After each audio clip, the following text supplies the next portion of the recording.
ਸਤਿ ਸ਼੍ਰੀ ਅਕਾਲ।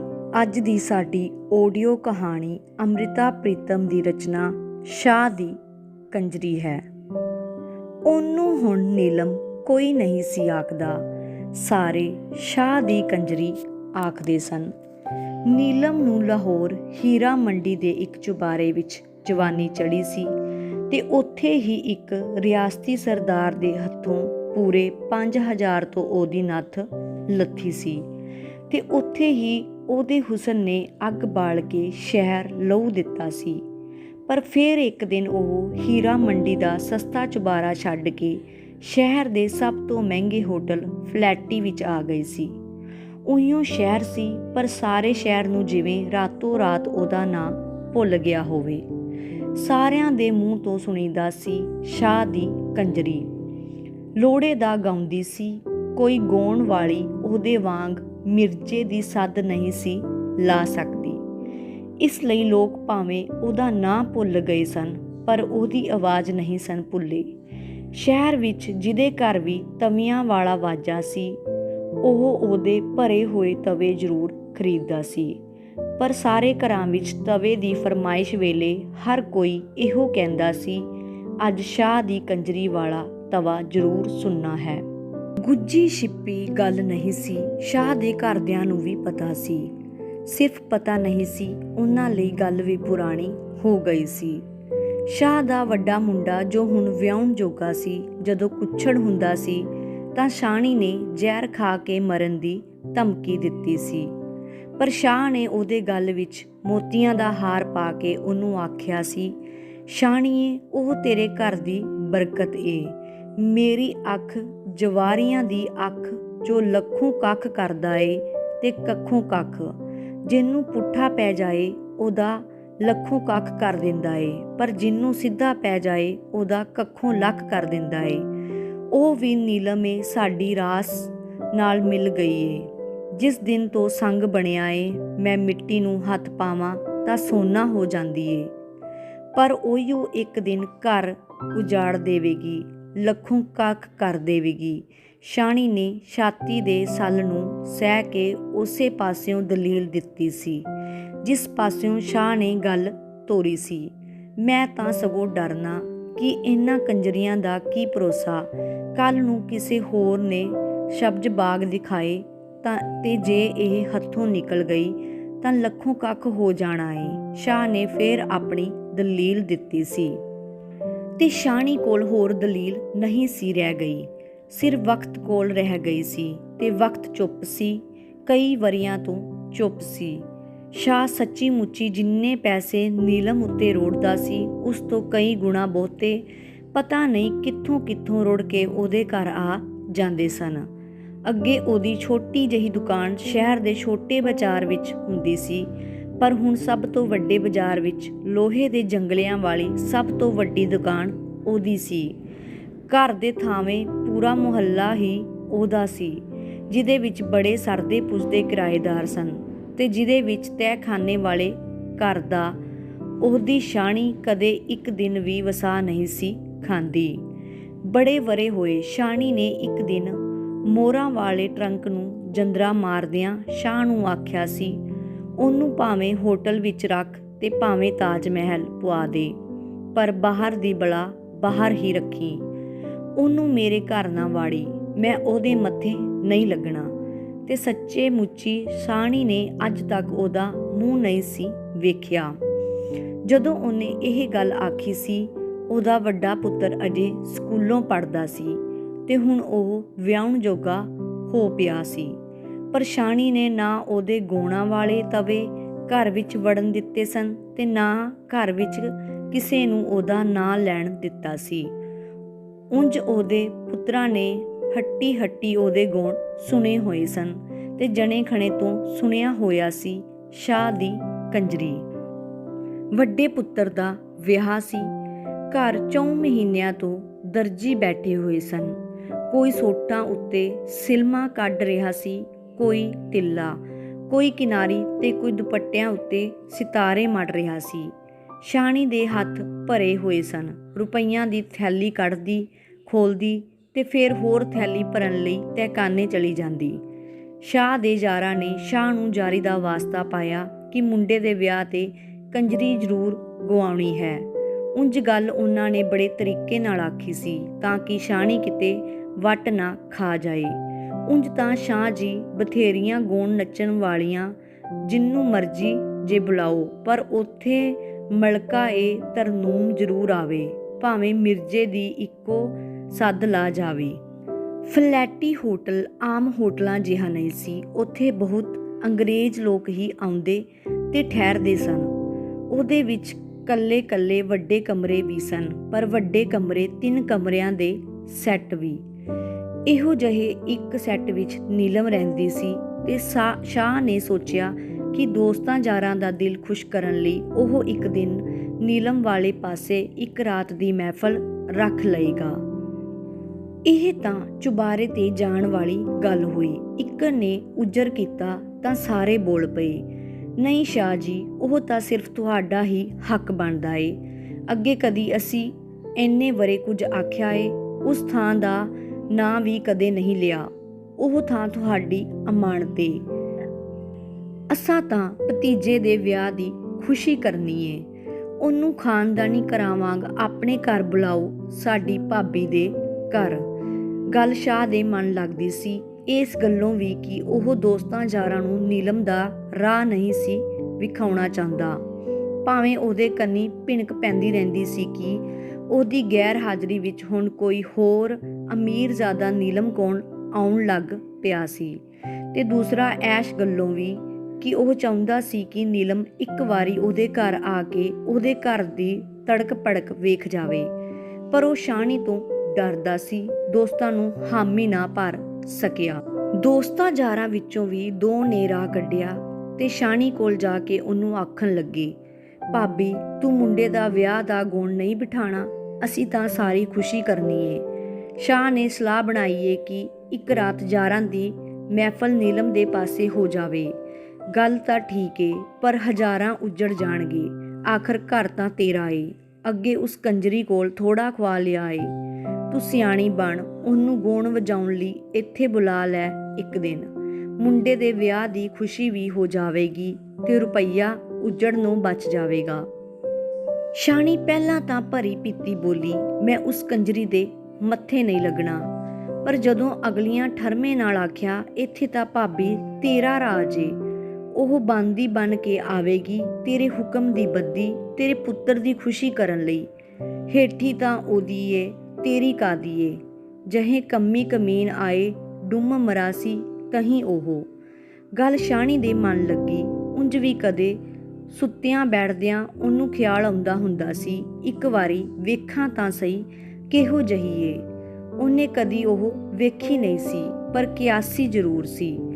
ਭਾਵੇਂ ਡਰ ਕੇ ਸਹਿਮ ਕੇ ਤੇ ਭਾਵੇਂ ਇੱਕ ਕਰੀਹਤ ਨਾਲ। ਤੇ ਸ਼ਹਿਰ ਵਿੱਚੋਂ ਲੰਘਦਿਆਂ ਪਾਂਦਿਆਂ ਜੇ ਕਿਸੇ ਕੰਜਰੀ ਨੂੰ ਉਹ ਟਾਂਗੇ ਵਿੱਚ ਬੈਠੀ ਨੂੰ ਵੇਖਦੀ ਤਾਂ ਨਾ ਸੋਚਣਾ ਚਾਹੁੰਦੀ ਵੀ ਸੋਚ ਜਾਂਦੀ ਕੀ ਪਤਾ ਉਹੀਓ ਹੋਵੇ। ਚੱਲ ਮੈਂ ਵੀ ਇੱਕ ਵਾਰੀ ਵੇਖ ਛੱਡਾਂ। ਉਹ ਮਨ ਵਿੱਚ ਘੁਲ ਜਿਹੀ ਗਈ। ਜੋ ਉਹਨੇ ਮੇਰਾ ਵਿਗਾੜਨਾ ਸੀ ਵਿਗਾੜ ਲਿਆ, ਹੁਣ ਹੋਰ ਕੀ ਕਰ ਲੈਣਾ ਏ। ਇੱਕ ਵਾਰੀ ਚੰਦਰੀ ਨੂੰ ਵੇਖ ਤੇ ਛੱਡਾਂ। ਤੇ ਸ਼ਾਹਣੀ ਨੇ ਹਾਮੀ ਭਰ ਦਿੱਤੀ, ਪਰ ਇੱਕ ਸ਼ਰਤ ਲਾਈ, ਇੱਥੇ ਨਾ ਸ਼ਰਾਬ ਉੱਡੇਗੀ ਨਾ ਕਬਾਬ। ਭਲੇ ਘਰਾਂ ਵਿੱਚ ਜਿਵੇਂ ਗਾਉਣ ਬਹਿੰਦੇ ਹਨ ਉਸੇ ਤਰ੍ਹਾਂ ਗਾਉਣ ਬਿਠਾਵਾਂਗੀ। ਤੁਸੀਂ ਮਰਦ ਮਾਣੂ ਵੀ ਬਹਿ ਜਾਣਾ। ਉਹ ਆਵੇ ਤੇ ਸਿੱਧੀ ਤਰ੍ਹਾਂ ਗਾਉ ਕੇ ਤੁਰ ਜਾਵੇ। ਮੈਂ ਉਹਦੀ 4 ਪਤਾਸੇ ਉਹਦੀ ਝੋਲੀ ਪਾ ਦੇਵਾਂਗੀ, ਜੋ ਹੋਰ ਕੁੜੀਆਂ ਚਿੜੀਆਂ ਨੂੰ ਦਿਆਂਗੀ ਜੋ ਘੋੜੀਆਂ ਗਾਉਣਗੀਆਂ। ਇਹੋ ਤੇ ਹੈ ਭਾਬੀ, ਅਸੀਂ ਕਹਿੰਦੇ ਹਾਂ। ਸ਼ਾਹ ਦੇ ਦੋਸਤਾਂ ਨੇ ਫੁਲਾਹੁਣੀ ਦਿੱਤੀ, ਤੇਰੀ ਸਿਆਣਪ ਨਾਲ ਹੀ ਤੇ ਘਰ ਬਣਿਆ ਹੋਇਆ ਏ, ਨਹੀਂ ਤਾਂ ਖੋਰੇ ਕੀ ਭਾਣਾ ਵਰਤ ਜਾਂਦਾ। ਉਹ ਆਈ। ਸ਼ਾਹਣੀ ਨੇ ਆਪ ਆਪਣੀ ਬੱਗੀ ਭੇਜੀ ਸੀ। ਘਰ ਮੇਲ ਨਾਲ ਭਰਿਆ ਹੋਇਆ ਸੀ। ਵੱਡੇ ਕਮਰੇ ਵਿੱਚ ਚਿੱਟੀਆਂ ਚਾਦਰਾਂ ਵਿਛਾ ਕੇ ਅੱਧ ਵਿਚਕਾਰ ਢੋਲਕੀ ਰੱਖੀ ਹੋਈ ਸੀ। ਘਰ ਦੀਆਂ ਤੀਵੀਆਂ ਨੇ ਘੋੜੀਆਂ ਛੋਹੀਆਂ ਹੋਈਆਂ ਸਨ। ਬੱਗੀ ਬੂਹੇ ਅੱਗੇ ਆ ਖਲੋਤੀ ਤਾਂ ਮੇਲਣਾ ਵਿੱਚੋਂ ਜੋ ਕਾਹਲੀਆਂ ਸਨ, ਕੁਝ ਭੱਜ ਕੇ ਬਾਰੀਆਂ ਵੱਲ ਚਲੀਆਂ ਗਈਆਂ ਤੇ ਕੁਝ ਪੌੜੀਆਂ ਵਾਲੇ ਪਾਸੇ। ਨੀ ਬਦਸ਼ਗਨੀ ਕਿਉਂ ਕਰਦੀਆਂ ਹੋ, ਘੋੜੀ ਵਿੱਚੋਂ ਹੀ ਛੱਡ ਦਿੱਤੀ ਜੇ। ਸ਼ਾਹਣੀ ਨੇ ਦਬਕਾ ਜਿਹਾ ਮਾਰਿਆ, ਪਰ ਉਹਦੀ ਆਵਾਜ਼ ਉਹਨੂੰ ਆਪ ਹੀ ਮੱਠੀ ਜਿਹੀ ਲੱਗੀ, ਜਿਵੇਂ ਉਹਦੇ ਦਿਲ ਵਿੱਚ ਇੱਕ ਧਮਕ ਪਈ ਹੋਵੇ। ਉਹ ਪੌੜੀਆਂ ਚੜ੍ਹ ਕੇ ਬੂਹੇ ਤੱਕ ਆ ਗਈ ਸੀ। ਸ਼ਾਹਣੀ ਨੇ ਆਪਣੀ ਗੁਲਾਬੀ ਧੋਤੀ ਦਾ ਪੱਲਾ ਸਵਾਹਰਾ ਕੀਤਾ, ਜਿਵੇਂ ਸਾਹਮਣੇ ਤੱਕਣ ਲਈ ਉਹ ਧੋਤੀ ਦੇ ਸ਼ਗਨਾਂ ਵਾਲੇ ਗੁਲਾਬੀ ਰੰਗ ਦੀ ਸ਼ਹਿ ਲੈ ਰਹੀ ਹੋਵੇ। ਸਾਹਮਣੇ ਉਹਨੇ ਹਰੇ ਰੰਗ ਦਾ ਬਾਂਕੜੀ ਵਾਲਾ ਗਰਾਰਾ ਪਾਇਆ ਹੋਇਆ ਸੀ। ਗਲ ਸੂਹੇ ਰੰਗ ਦੀ ਕਮੀਜ਼ ਸੀ ਤੇ ਸਿਰ ਤੋਂ ਪੈਰਾਂ ਤੱਕ ਢਲਕੀ ਹੋਏ ਹਰੇ ਰੇਸ਼ਮ ਦੀ ਚੁੰਨੀ ਇੱਕ ਝਿਲਮਿਲ ਜਿਹੀ ਹੋਈ। ਸ਼ਾਹਣੀ ਨੂੰ ਇੱਕ ਪਲ ਸਿਰਫ ਇਹੀ ਜਾਪਿਆ ਜਿਵੇਂ ਹਰਾ ਰੰਗ ਸਾਰੇ ਬੂਹੇ ਵਿੱਚ ਫੈਲ ਗਿਆ ਹੈ। ਫੇਰ ਕੱਚ ਦੀਆਂ ਚੂੜੀਆਂ ਦੀ ਛਣ-ਛਣ ਹੋਈ ਤਾਂ ਸ਼ਾਹਣੀ ਨੇ ਵੇਖਿਆ ਇੱਕ ਗੋਰਾ ਗੋਰਾ ਹੱਥ ਇੱਕ ਉੜੇ ਹੋਏ ਮੱਥੇ ਨਾਲ ਛੋਹ ਕੇ ਉਹਨੂੰ ਸਲਾਮ ਦੁਆ ਜਿਹਾ ਕੁਝ ਆਖਦਾ ਪਿਆ ਹੈ ਤੇ ਨਾਲ ਹੀ ਇੱਕ ਛਣਕਦੀ ਜਿਹੀ ਆਵਾਜ਼, ਬੜੀਆਂ ਮੁਬਾਰਕਾਂ ਸ਼ਾਹਣੀ, ਬੜੀਆਂ ਮੁਬਾਰਕਾਂ। ਉਹ ਬੜੀ ਸ਼ਮਕ ਜਿਹੀ ਸੀ, ਪੁਤਲੀ ਜਿਹੀ, ਹੱਥ ਲਾਇਆਂ ਦੂਰੀ ਹੁੰਦੀ। ਸ਼ਾਹਣੀ ਨੇ ਉਹਨੂੰ ਇੱਕ ਢੋਅ ਵਾਲੇ ਸਰਹਾਣੇ ਵੱਲ ਹੱਥ ਕਰਕੇ ਬਹਿਣ ਲਈ ਆਖਿਆ ਤਾਂ ਸ਼ਾਹਣੀ ਨੂੰ ਜਾਪਿਆ ਕਿ ਉਹਦੀ ਮਾਸ ਨਾਲ ਭਰੀ ਹੋਈ ਬਾਂਹ ਬੜੀ ਹੀ ਬੇਡੋਲੀ ਲੱਗਦੀ ਪਈ ਹੈ। ਕਮਰੇ ਦੇ ਗੁੱਠੇ ਸ਼ਾਹ ਵੀ ਸੀ, ਉਹਦੇ ਮਿੱਤਰ ਵੀ ਸਨ, ਸਾਕਾਂ ਵਿੱਚੋਂ ਵੀ ਕੁਝ ਮਰਦ। ਉਹ ਸ਼ਮਕ ਜਿਹੀ ਨੇ ਉਸ ਗੁੱਠ ਵੱਲ ਤੱਕ ਕੇ ਇੱਕ ਵਾਰੀ ਸਲਾਮ ਆਖੀ ਤੇ ਫਿਰ ਪਰਾਂ ਢੋਅ ਵਾਲੇ ਸਰਹਾਣੇ ਕੋਲ ਠੁਮਕਾ ਕੇ ਬਹਿ ਗਈ। ਬਹਿਣ ਲੱਗੀ ਦੀਆਂ ਕੱਚ ਦੀਆਂ ਚੂੜੀਆਂ ਫੇਰ ਛਣਕਣੀਆਂ ਸਨ। ਸ਼ਾਹਣੀ ਨੇ ਇੱਕ ਵਾਰੀ ਫੇਰ ਉਹਦੀ ਬਾਹਾਂ ਵੱਲ ਵੇਖਿਆ, ਹਰੀਆਂ ਕੱਚ ਦੀਆਂ ਚੂੜੀਆਂ ਨੂੰ, ਤੇ ਫਿਰ ਸੁਭਾਵਕੇ ਹੀ ਆਪਣੀ ਬਾਹਾਂ ਵਿੱਚ ਪਏ ਹੋਏ ਸੋਨੇ ਦੇ ਚੂੜੇ ਵੱਲ ਵੇਖਣ ਲੱਗ ਪਈ। ਕਮਰੇ ਵਿੱਚ ਇੱਕ ਚੰਕਾਚੌਂਧ ਜਿਹੀ ਛਾ ਗਈ। ਹਰ ਇੱਕ ਦੀਆਂ ਅੱਖਾਂ ਜਿਵੇਂ ਇੱਕ ਪਾਸੇ ਉੱਲਰ ਪਈਆਂ।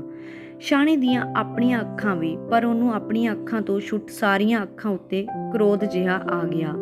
ਉਹ ਫੇਰ ਇੱਕ ਵਾਰੀ ਆਖਣਾ ਚਾਹੁੰਦੀ ਸੀ, ਨੀ ਬਦਸ਼ਗਨੀ ਕਿਉਂ ਕਰਦੀਆਂ ਹੋ ਘੋੜੀਆਂ ਗਾਉਣਾ, ਪਰ ਉਹਦੀ ਆਵਾਜ਼ ਉਹਦੇ ਸੰਗ ਵਿੱਚ ਮੈਲੀ ਗਈ। ਸ਼ਾਇਦ ਹੋਰਾਂ ਦੀ ਆਵਾਜ਼ ਵੀ ਉਹਨਾਂ ਦੇ ਸੰਗਾਂ ਵਿੱਚ ਮੈਲੀ ਗਈ ਸੀ। ਕਮਰੇ ਵਿੱਚ ਇੱਕ ਚੁੱਪ ਛਾ ਗਈ।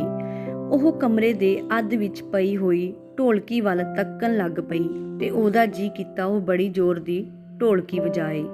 ਚੁੱਪ ਉਸਨੇ ਤੋੜੀ ਜਿਹਦੇ ਪਿੱਛੇ ਚੁੱਪ ਛਾ ਗਈ ਸੀ। ਕਹਿਣ ਲੱਗੀ, ਮੈਂ ਤਾਂ ਸਭ ਤੋਂ ਪਹਿਲਾਂ ਘੋੜੀ ਗਾਵਾਂਗੀ, ਮੁੰਡੇ ਦਾ ਸ਼ਗਨ ਕਰਾਂਗੀ। ਕਿਉਂ ਸ਼ਾਹਣੀ? ਤੇ ਸ਼ਾਹਣੀ ਵੱਲ ਤੱਕਦੀ ਹੱਸਦੀ ਨੇ ਘੋੜੀ ਛੋਹ ਦਿੱਤੀ। ਨਿੱਕੀ ਨਿੱਕੀ ਬੂੰਦੀਆਂ ਨਿੱਕੀ ਮੀਂਹ ਨੇ ਵੇ ਵਰੇ, ਤੇਰੀ ਮਾਂ ਵੇ ਸੁਹਾਗਣ ਤੇਰੇ ਸ਼ਗਨ ਕਰੇ। ਸ਼ਾਹਣੀ ਨੂੰ ਅਚਾਨਕ ਠਰਮਾ ਜਿਹਾ ਆ ਗਿਆ, ਸ਼ਾਇਦ ਇਸ ਲਈ ਕਿ ਗੀਤ ਵਿਚਲੀ ਮਾਂ ਉਹੀ ਹੈ ਤੇ ਉਹਦਾ ਮਰਦ ਵੀ ਸਿਰਫ ਉਹਦਾ ਮਰਦ ਹੈ, ਤਾਈਏ ਤਾਂ ਮਾਂ ਸੁਹਾਗਣ ਹੈ। ਸ਼ਾਹਣੀ ਹੱਸਦੇ ਜਿਹੇ ਮੂੰਹ ਨਾਲ ਉਹਦੇ ਅਸਲੋਂ ਸਾਹਮਣੇ ਬਹਿ ਗਈ, ਜੋ ਉਸ ਵੇਲੇ ਉਹਦੇ ਪੁੱਤਰ ਦੇ ਸ਼ਗਨ ਕਰਦੀ ਪਈ ਸੀ। ਘੋੜੀ ਖਤਮ ਹੋਈ ਤਾਂ ਕਮਰੇ ਦੀ ਬੋਲਚਾਲ ਪਰਤ ਪਈ। ਫਿਰ ਕੁਝ ਸੁਭਾਵਕ ਜਿਹਾ ਹੋ ਗਿਆ। ਔਰਤਾਂ ਵਾਲੇ ਪਾਸਿਓਂ ਫਰਮਾਇਸ਼ ਆਈ ਢੋਲਕੀ ਰੋੜੇ ਵਾਲਾ ਗੀਤ, ਮਰਦਾਂ ਵਾਲੇ ਪਾਸਿਓਂ ਫਰਮਾਇਸ਼ ਆਈ ਮਿਰਜ਼ੇ ਦੀਆਂ ਸੱਦਾਂ। ਗਾਉਣ ਵਾਲੀ ਨੇ ਮਰਦਾਂ ਵਾਲੇ ਪਾਸੇ ਦੀ ਫਰਮਾਇਸ਼ ਸੁਣੀ, ਅਣਸੁਣੀ ਕਰ ਦਿੱਤੀ ਤੇ ਢੋਲਕੀ ਨੂੰ ਆਪਣੇ ਵੱਲ ਖਿੱਚ ਕੇ ਉਹਨੇ ਢੋਲਕੀ ਨਾਲ ਆਪਣਾ ਗੋਡਾ ਜੋੜ ਲਿਆ।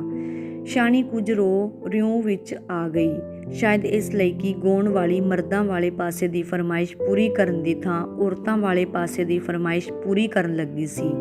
ਮੇਲ ਆਇਆ ਔਰਤਾਂ ਵਿੱਚੋਂ ਸ਼ਾਇਦ ਕੁਝ ਨੂੰ ਪਤਾ ਨਹੀਂ ਸੀ ਉਹ ਇੱਕ ਦੂਜੇ ਕੋਲੋਂ ਕੁਝ ਪੁੱਛ ਰਹੀਆਂ ਸਨ ਤੇ ਕਈ ਉਹਨਾਂ ਦੇ ਕੰਨ ਕੋਲ ਹੋ ਕੇ ਕਹਿ ਰਹੀਆਂ ਸਨ, ਓਯੋ ਹੀ ਏ ਸ਼ਾਹ ਦੀ ਕੰਜਰੀ। ਕਹਿਣ ਵਾਲੀਆਂ ਨੇ ਭਾਵੇਂ ਬਹੁਤ ਹੌਲੀ ਕਿਹਾ ਸੀ, ਘੁਸਰ ਮੁਸਰ ਜਿਹਾ, ਪਰ ਸ਼ਾਹਣੀ ਦੇ ਕੰਨੀ ਆਵਾਜ਼ ਪੈ ਰਹੀ ਸੀ, ਕੰਨਾਂ ਨਾਲ ਵੱਜ ਰਹੀ ਸੀ, ਸ਼ਾਹ ਦੀ ਕੰਜਰੀ, ਸ਼ਾਹ ਦੀ ਕੰਜਰੀ। ਤੇ ਸ਼ਾਹਣੀ ਦੇ ਮੂੰਹ ਦਾ ਰੰਗ ਫੇਰ ਖੁਰ ਗਿਆ।